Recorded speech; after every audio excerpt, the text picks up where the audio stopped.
Hello everyone, welcome back. Today we're going to get started on part 31 of the Case 310G Dozer restoration project. We're going to bring you along.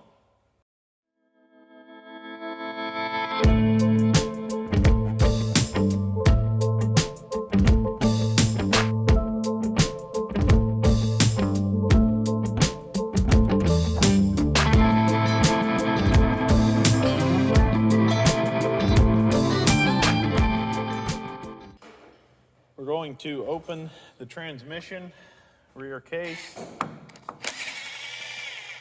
We've already been in here once before.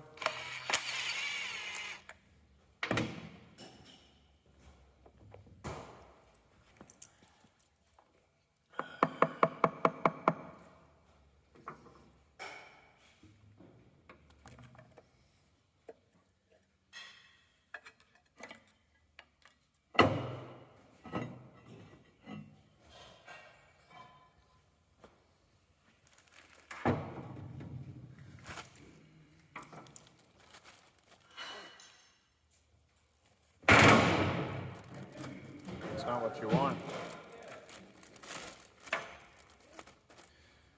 We're going to now pull our axles.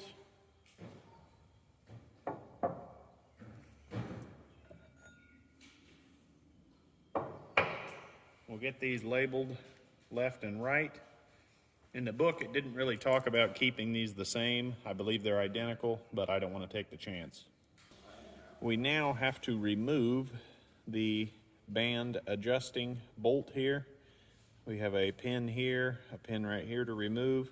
We'll set that aside, rebag it left and right, and then we have to go after our cam arm right here that actuates the brake band.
We have the differential rolled out of the transmission.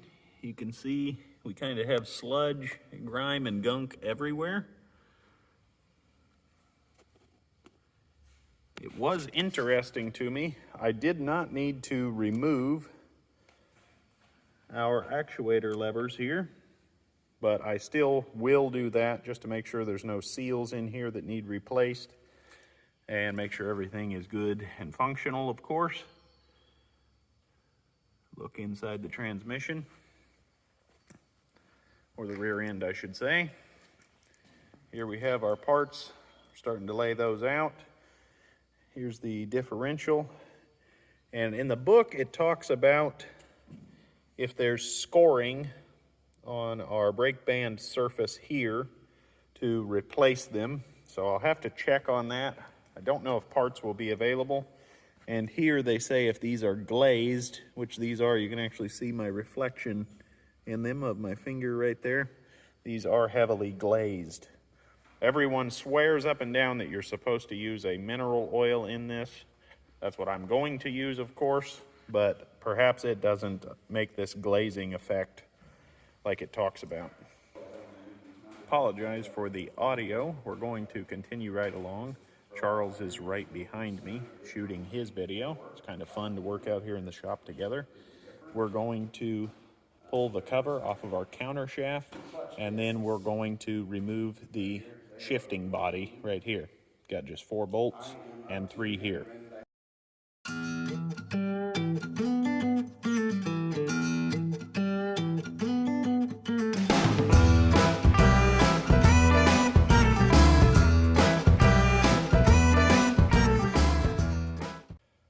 I'm going to go over the power flow through the transmission. I will preface this by saying I am not a trained mechanic, so I may get something wrong, but using our shifter and our shift pattern up here on the top of the transmission, as I understand it, we have our input shaft right here. You can see it's in neutral. The viscosity of the oil is wanting to move some of the counter shaft. So we have our input shaft right here. This will be our first gear and reverse. So we slide this back. Now the transmission is in first gear. You can see way back in here, right here, this would be our reverse idler. Pop this back into neutral. Now we're in neutral here. Still have a little bit of oil viscosity wanting to move the counter shaft. So, like I said, we're in first gear here. Then we slide the first gear forward and engage it with the reverse idler shaft right here. It's engaged. You can see the gear right there. Now the transmission is going in reverse. Now we put it back into neutral. Again, the oil viscosity. Then I'm going to have to move the camera. Then we can move our front gear on the counter shaft into position here. This is now second gear right here. And then you can see we have a recessed gear right here in the front. We slide this forward like that. And then this gear and this gear mesh, putting the transmission in direct drive. So it's coming straight from the counter right there. And it looks to be about 1-to-1 if I can see everything properly. So I'll run through the gears one more time. We are in neutral right now. We go into first gear.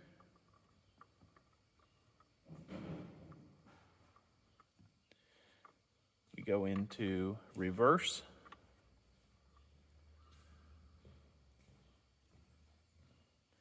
Move that to the neutral position, right there.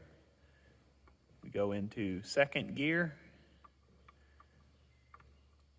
right there.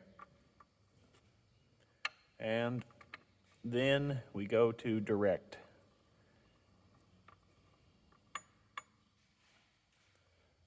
Now we're back to neutral.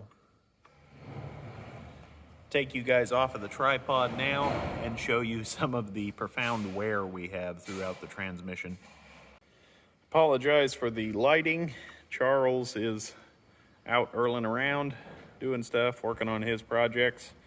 So, as I already stated, the lighting and the audio will change as we progress. Looking here, you can see our first gear has quite a bit of, slide this forward, get a little better view. Has quite a bit of wear. I'll see what I can do on availability on this stuff. See how reasonable everything is. You can see first gear has quite a bit of wear. It still really has excellent meshing on the teeth. Looks like we may have a little bit of spalling on the teeth surfaces. Reverse, the reverse idler right there. Reverse, I think, would be the weak point, as thin as that is. You can see, if the camera will focus, how little we're engaging there. Apologize for the shaky camera work. Second gear here does have some wear, but nothing to write home about.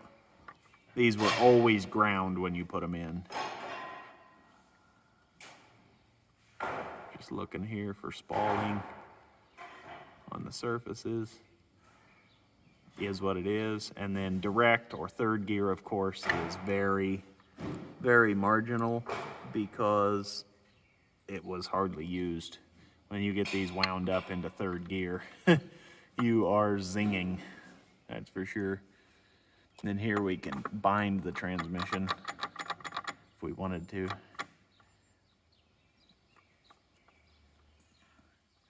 So there we are. Looking now at the shifting forks, they look to be in excellent shape.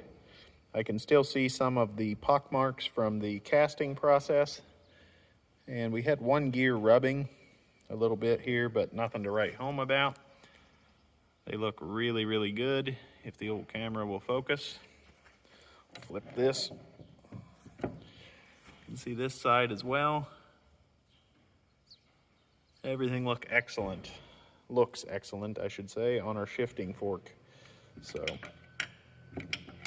nothing to write home about there, thankfully.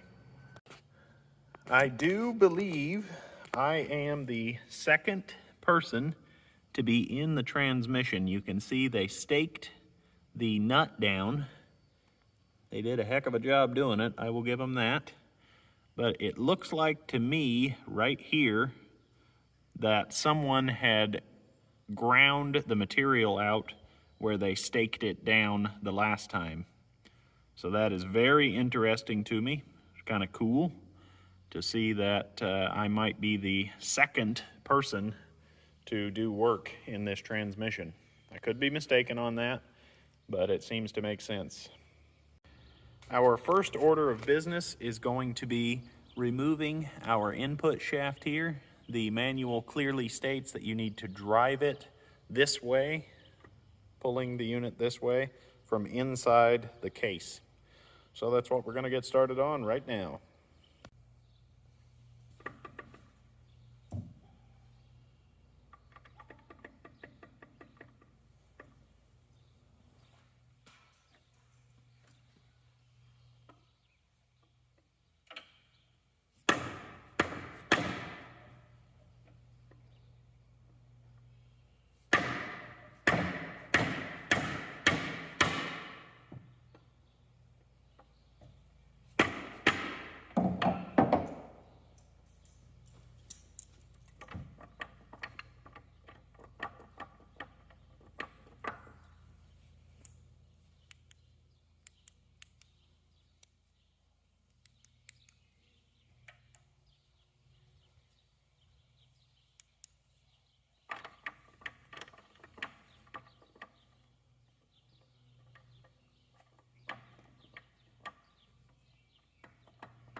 We're making good progress.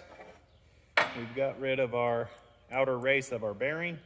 Everything is still free and the gears are sliding on the shaft. It's just being a little obstinate.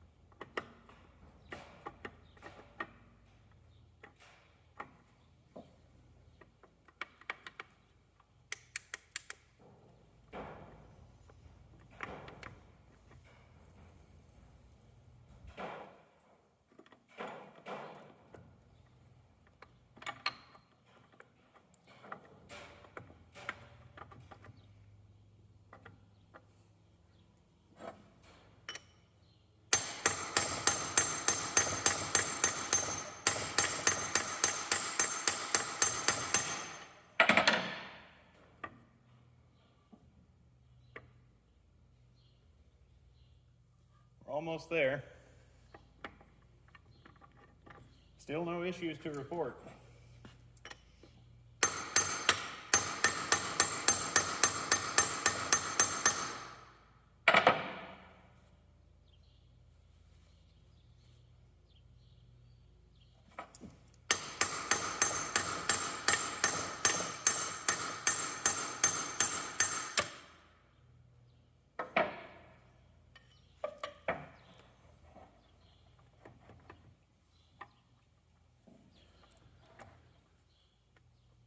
I'm just paranoid that we'll have a gear binding up. Doesn't appear to be the case. We'll keep going.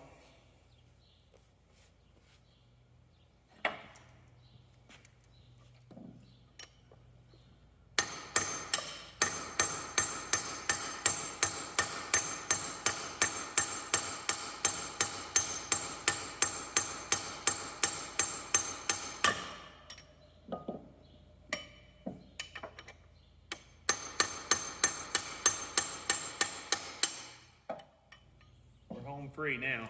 Let me get you guys moved.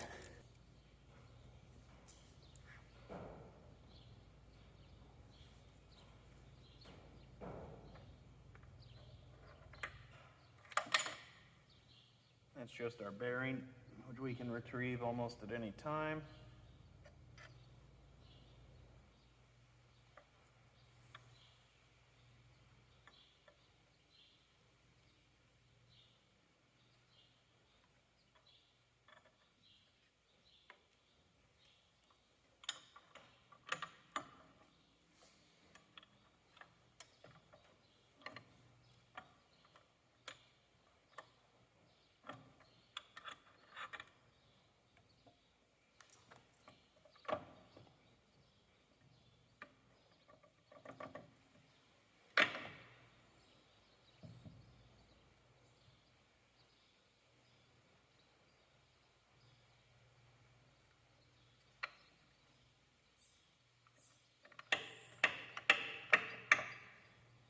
Go.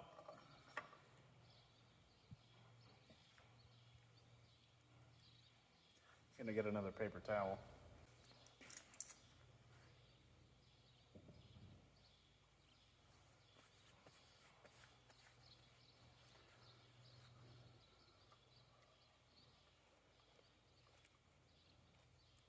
Success.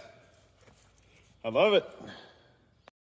We have our main input shaft out. Now, the book talks about chiseling this out. I've never really had good luck with anything like that. It says to it says to use a new nut upon installation. I don't know if that's available or not. I'm sure there's something out there, but what I'm going to do is heat this up nice and gently and see if I can pry that up enough without damaging any of our threads. Obviously, we're in this deep, we're putting in new bearings. That will be no problem. So we'll see if we can salvage this nut. I think the previous person probably ground that out, but I might need the material. So that's what we're going to get started on right now.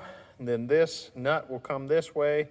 Hopefully this bearing will drive off, and then this counter shaft has got to come out through the rear end because I believe this would be too large to pass through, obviously.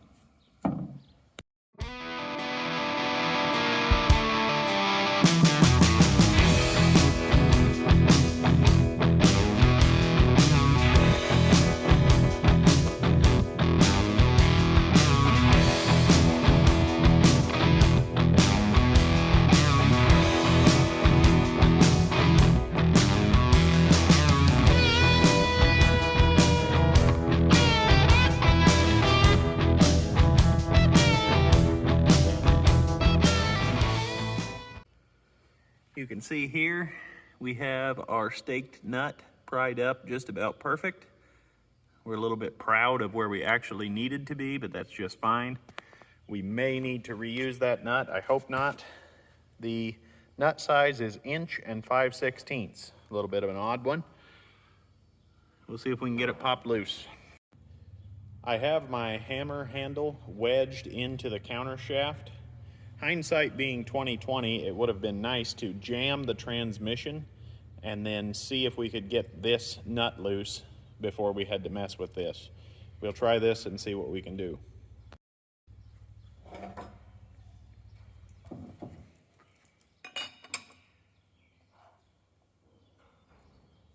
Oh yeah, it's coming.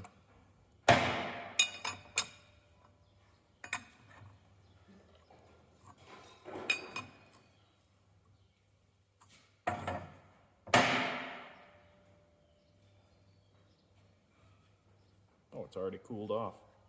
Still a little warm.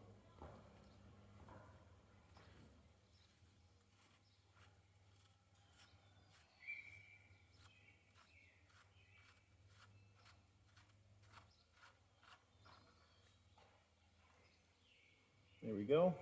No damage to the threads. We can easily reuse this nut as long as it doesn't wind up where we've already used it twice. I will reference my manual, but my working theory is that the shaft will slide that direction, which will remove our direct drive gear, which I believe is on a shoulder up against this spline shaft right here. And then these gears obviously are just free floating on the splines. So once this is removed, everything will just slide right off.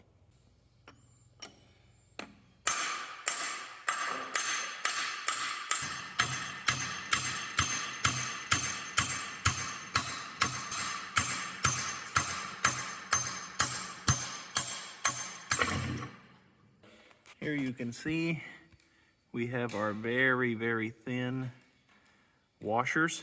We do not want to lose these. Just holding it in my hand, I can flex the entire thing. Feels like just a few thousandths thickness. And we have more to contend with right here. This is, I believe, how you would set your end play. Here you can see we have several different thicknesses of washer.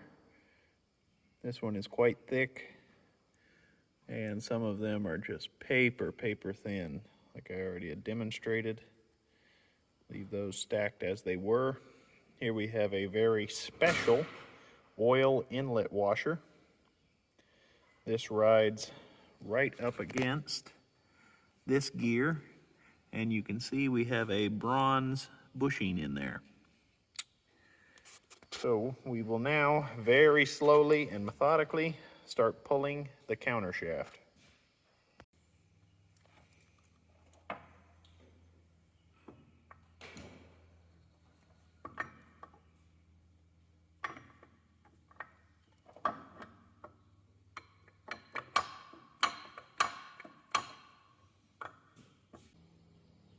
We have ran into our first snag disassembling the transmission. I cannot seem to get these gears to pop off of the splines. There is a very fine wire right here at the tip of the splines where I believe this gear, see if I can get it popped back on, has just floated over the years. And then this one engages and locks it solid. So it has machined a very fine, can't get it off now, there we go. It's machined a very fine wire right here at the tip of my finger. You can kind of see it as I roll it around. I'll have to do further inspection, and then I'm going to have to get a file out and address that. You will have to bear with me here. I am extremely zoomed in. I don't know if you will be able to tell or not. I'll try to rotate this. Forgive the shoddy camera work. You can actually see slight purple discoloration at the tip of my nail right there, where that had actually gotten a little bit hot over the years. I don't know if perhaps they didn't run it with fluid in it or forgot to put their drain plug in, but that's clearly our issue. I'm going to grab a file now and address that. Hopefully we can get those babies off. I probably could just drive it the rest of the way, but I would rather go slow and steady, especially inside of a transmission. Unfortunately, guys, the counter shaft is so hard, I will demonstrate right now. You can hear that sound, that it is skating my file. The file is just skating across it. So what I'm going to have to do is wait for my finger sander to come in the mail. I had actually already ordered this, not foreseeing this problem, of course. So it should be in sometime this week. We have the transmission for the most part disassembled. We'll have to wait on that finger sander like I had talked about. Fortunately, I already had it ordered. We have several things on the bench, disassembled, labeled, where they are, what they do, things of that nature. If you have made it this far in the video, please consider leaving a like, hitting the bell icon so you don't miss any future uploads, and leave a comment down below. The channel was growing at an extremely fast rate. I think we somehow made our way through the YouTube algorithm, and now everything has really slacked off. The channel was growing. I was getting like 140 subscribers per month, and now it's really slid back down. So the more you guys share the videos on Facebook, Instagram, wherever you get your social media fix, comment, leave a like, things of that nature, and just interact with the video, period, will help the channel grow and help me stay motivated to continue to make these videos. I'd like to thank everyone for watching. Please remember to like, comment, subscribe below, and we'll see you next time.